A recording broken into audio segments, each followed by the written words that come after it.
Halo Sobat Ais, masihkah Sobat ingat dulu semasa kita kecil, kita sering bermain kelereng, lompat tali, petak umpet, dan masih banyak permainan lainnya. Namun, bagaimana dengan saat ini? Sepertinya permainan-permainan seperti itu sudah tidak lagi dimainkan oleh anak-anak kita. Maklum saja, dunia kita dengan segala kemajuan teknologinya telah berubah dengan begitu cepat. Seorang psikolog sosial bernama Jonathan Haidt menulis sebuah buku yang sangat bagus berjudul The Anxious Generation atau Generasi yang Cemas. Dia mengatakan bahwa saat ini sudah terjadi perubahan dari masa kanak-kanak yang diisi dengan beragam permainan yang melibatkan aktivitas atau gerak tubuh fisik kepada masa kanak-kanak yang dipenuhi dengan pemakaian gadget berikut fasilitas internet dan media sosial yang menyertainya. Perubahan ini tentu membawa dampak yang tidak semuanya baik. Ada dampak-dampak buruk yang ditimbulkannya. Paling tidak ada 4 bahaya yang harus diwaspadai.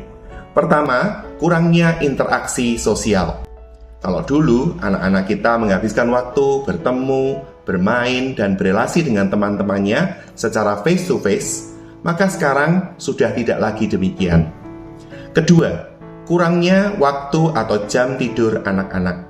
Menurunnya jam tidur mereka ini bukan hanya secara kuantitas, melainkan juga secara kualitas. Bila dibiarkan terus-menerus, hal ini bisa mengarah pada meningkatnya depresi dan berbagai masalah perilaku pada remaja dan anak-anak. Padahal pada usia mereka ini, mereka memang memerlukan waktu tidur yang jauh lebih banyak. Guna menolong perkembangan otak mereka, kemampuan memberikan atensi, dan mengelola mood serta setiap harinya. Ketiga, terpecah-pecahnya perhatian. Coba kalau Sobat Ais perhatikan, zaman sekarang ini banyak sekali anak atau remaja yang tidak bisa fokus dan konsentrasi mengerjakan tugas yang ada di depan mereka. Mereka mudah sekali terdistraksi.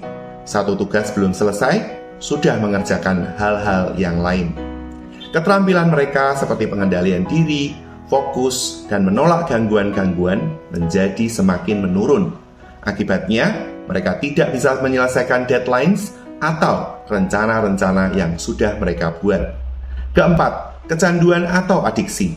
Tanpa disadari, bila tidak waspada, bukan hanya anak-anak, tapi kita juga bisa kecanduan untuk terus main gadget, scrolling di medsos, main games, bahkan online shopping, dan sebagainya.